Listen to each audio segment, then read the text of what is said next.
Hey girls, wanted to share real quick what I'm planning to do for week 10. For new grammar, I'm going to start with geography, and you can do this on the paper or you can do it with dry erase markers on the dry erase map. It's up to you. So for Helena, is that how you say it? Montana, I could not think of a good image to draw for that, so we're just going to do H for Helena. Boise, Idaho, we're going to draw a face of a boy, and they can tell him, you know, make creative boy hair. Do you want him to have spikes? Do you want him to have regular hair? Do you want him to have a mohawk, a faux hawk? And then Olympia, Washington, we're going to draw a gold medal like the Olympics. Salem, Oregon, we're going to draw a sailboat for Salem. And is it Juneau, Arkansas? Gonna draw a June bug. Then for Latin, sorry, I feel like I said so much of that wrong, but you can check on the app. I'll check me on the app too. For Latin, I'm gonna use an exercise cube. I'm gonna borrow Cassie's, I think. She also has a yoga cube you could borrow, I'm pretty sure, or you can just write exercises down on your dry erase cube. And then we'll say Latin has no translation for articles a and the. Well, and let the students take turns like throwing the ball in what exercise we do. Then for English, I'm going to draw hopscotch around the room, and then I'm going to make dry erase cards out of just regular paper, because I find myself needing index cards a lot. So rather than going through them, I'm just going to have dry erase cards on hand because I do have a laminator. And so for English, I'm gonna write the to lie, lies, lay, lying, lane, and then put it every other hopscotch so that they have, oops, my phone fell, so that they have time to catch their breath before they say the next word. So it'll be like jump to lie, jump, lie, jump, lies, and on. So I'm also going to use hopscotch the exact same way for science, and I can just erase what's on the dry erase cards and write the parts of the respiratory system again. So nose, jump, pharynx, jump, larynx, jump. And that is science. Then for math and history, I usually do them together because they're both songs, and I can just loop it on my phone and play through a speaker. So I will have them say the grammar for math and history once, and then we will move straight into hot potato, which we all know how to play hot potato, kind of like musical chairs, but you don't want to be left with a potato. So then last we'll do timeline. This week for timeline, Japan's Heian period. You're going to make a banana shape with your fingers because that's what Japan's shaped like. And then this for classes, so Japan's Heian period. Charlemagne, crowned Emperor of Europe, is C for Charlemagne. Crowned, E, Emperor of Europe. Then Alfred the Great of England, A, Alfred the Great of England. You're gonna shake your own hands. Then Eric the Red and Leif Erikson, Norse explorers.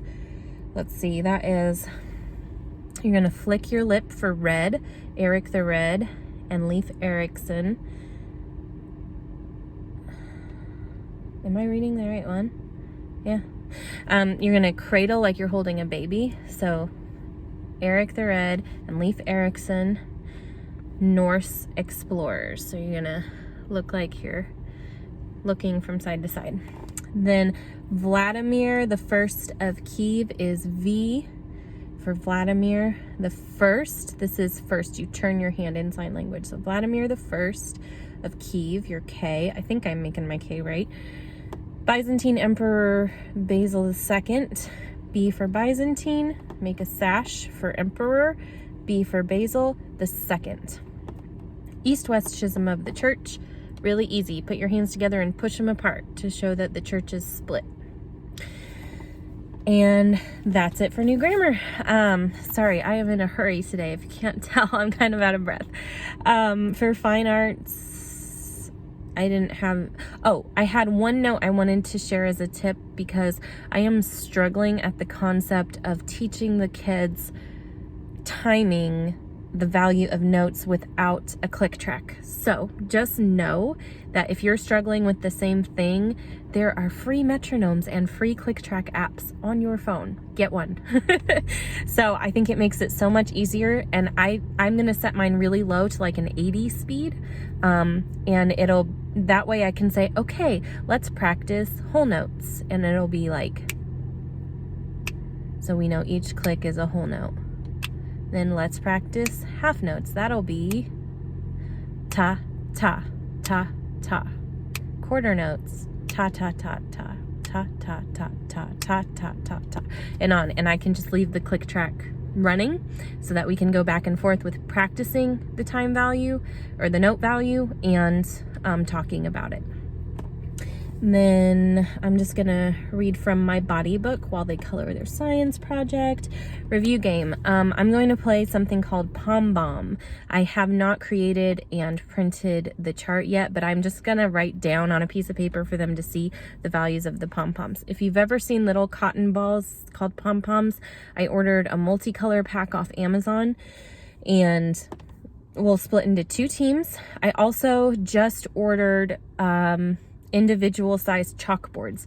I have exactly 6 students, and thank you, Jesus, there's a pack of exactly 6 chalkboards on Amazon. So it's only $14, so it's like $2 per. So anyway, we'll split into 2 teams, and we'll have a scorekeeper with chalk in the chalkboard, or you could play it individually so that each person is their own team. It doesn't matter. I might try it both ways. But what they'll do is they'll take turns closing their eyes. They'll reach into the pom-poms, pull one out, and then I'll have a chart to show them the value of the color that they chose. So for me, black or white, they lose a point. Red, blue, yellow, they get 2 points. Pink, orange, purple, green, brown, 1 point. So it's basically separated by neutrals loses a point, primary colors gains the most points, and non-primary colors, mixed colors, gain the least points. And of course, you might run into trouble with the kids trying to peek in the bag and choose, the color with the most points. So you'll just have to say, and there's no peeking, or you'll be disqualified, or the teacher will have to take your turn the next time around, or something like that. But encourage them to play fair. And I think that's all I had. I hope this was helpful. See you girls Wednesday.